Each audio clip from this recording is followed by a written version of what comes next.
Magandang araw mga kaibigan.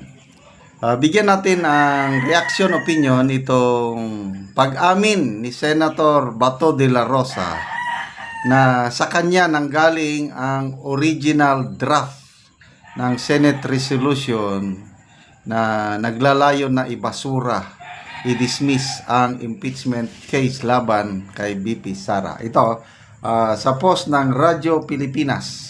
Ito, Philippine State-owned media ito. Humarap sa media si Senator Bato de la Rosa and Senator Amy. Yun na yung pag-amin. Pakinggan natin. Kayo po may natin. Ano yun? Ganun sa office ko.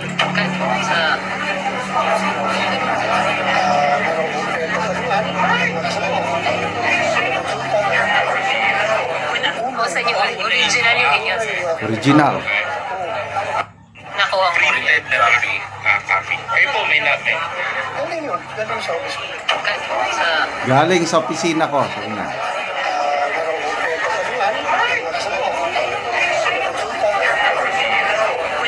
sa inyo, original yung inyo, sir. Okay. Nakuha ko. Printed na copy. Okay, so original. Ang original draft galing sa opisina ni Senator Bato at dinidistribute na sa mga senador na posibleng pipirma. Kaya inamin ni Senator Amy kaninang umaga na mayroon siyang nakitang 3 draft. Yung pala, iisang opisinang pinanggalingan ng draft sa opisina ni Senator Bato de la Rosa.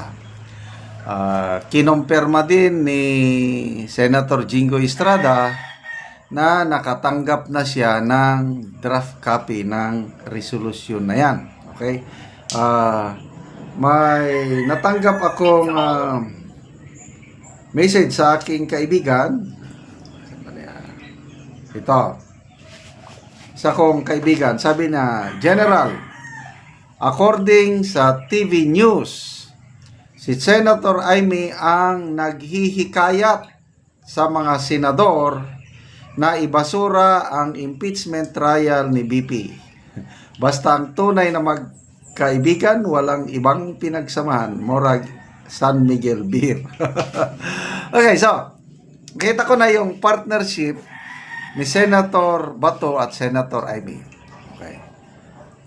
And I believe na ito, opinion ko lang ito may basbas ng Senate President. Kasi kung walang basbas ng Senate President, alanganin ito na mag-succeed. Okay? So, nag-usap-usap po na. Usap-usap.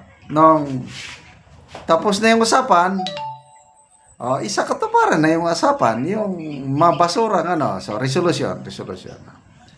Senator Amy, kasi ang pinaka malakas na boses sa mga senador ngayon si Senator Amy. Kapatid siya ng Pangulo At napatunayan niya na yung nakaya niya, yung nag-imbestiga siya ng yung pagkidnap kay Tatay Digong. Walang ibang senador na makagawa noon. Siya lang, dahil kapatid siya ng presidente. Walang kahit si Senator Escudero, hindi niya kayang banggain si Senator Amy. Yan ang yan ang pabor o yan ang advantage ni Senator Amy dahil kapatid siya ng Pangulo. Okay? So yan, So ano naman ngayon ang usapan itong grupo ni Senator Amy at Senator Bato, yung Duterte Black? Anong usapan nila kay Senator Escudero? Meron ba silang naging usapan na biglang pumayag suportahan ni Senator Escudero ang resolution na magbabasura? Yun na lang. Maraming nagtataka, kahit ako, nabigla ko yung biglang iniurong ang pagbasa ng articles of impeachment. Instead na June 2, mabasa na June 3, makonvene ng impeachment court. Naka-ready na ang mga robe, yung suot nilang pink ang nakita ko Nakaready na. So, kung hindi sana pinospone yung reading ng impeachment, articles of impeachment, by this time, wala na. Nagsisimula na ang pre-trial ba yan o ano? Nagsisimula na. Eh bakit biglang nagbago ang ihip ng hangin at pinospone ng June 11? Tapos ngayon, yun na, kumakalat na ang resolution. May nabasa akong post ni, I think, Dare to Ask. Sabi niya, 19 out of 23 senators ang pipirma sa resolution na ibasura ang impeachment case. I don't know kung anong basihan ni Dare to Ask yun. Kaya lang, ang nakikita ko na aayaw, hindi pipirma sa resolusyon, Risa Ontiveros, Coco Pimentel. Sino pa sa tingin nyo? Posible ito. These are all opinion. Haka-haka lang ito. Walang ano. Baka ma-charge tayo ng fake news. Opinion lang ito. Opinion. Oh. Yung nabasa kong comments doon sa post ni Dare to Ask, yan. Sigurado daw, sabi nila, Coco Pimentel and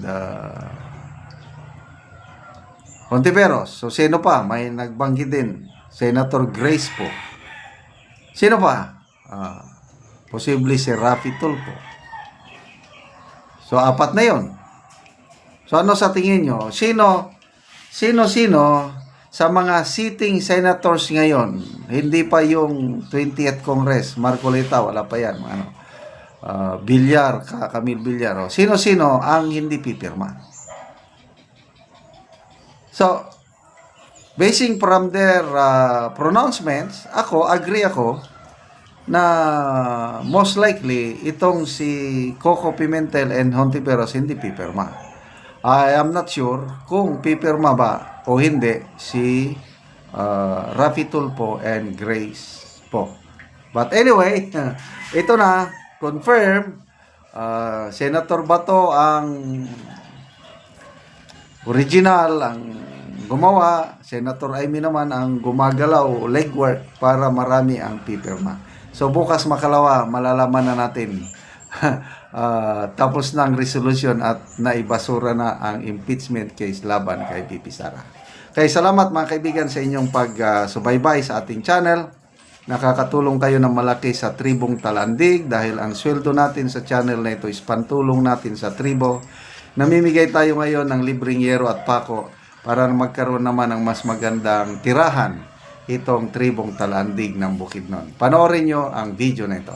Ron mo na po ni ang nang kinahanglan og tabang ug mo na ni makita sa gawas nga bahin sa iyang balay, sa iyang atop o kagubaon na gyud.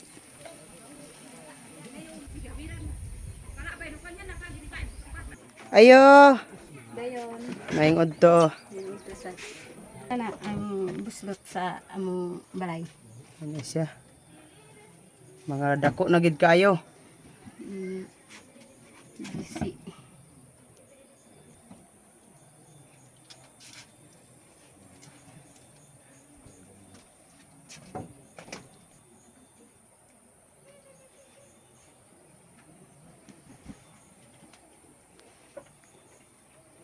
Og karon manguha na ka og kahoy kay matagaan na mo og sen lansang pako plinsen. Manguha na gyud mi.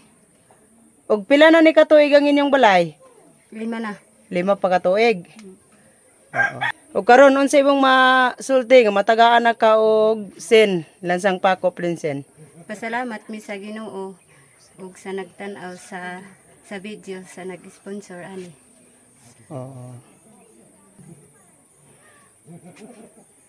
Dili gyud mi kabalay kung dili mi tabangan sa among pagbalay tungod kay lisod among pagpuyo. So pila day mo gapuyo dinani? 4 duha akong anak. Ay duha imong anak. So unsa day inyong panginabuhian? Kung di mi makamuso, di gyud mi makakaon. Ug di sad mi makabalay kung wala ang tabang Oh. para sa atop. So gamuso lang ang imong bana. Oo. So dili gyud mo kakaon kung dili makamuso. dili mo makamuso. Sa isa ka semana kapila siya magmuso pod imong bana. Usay, isa ka semana, usay, kaisara, usay na asad ikaduha. Ay. So salamat kaayo. Masarap.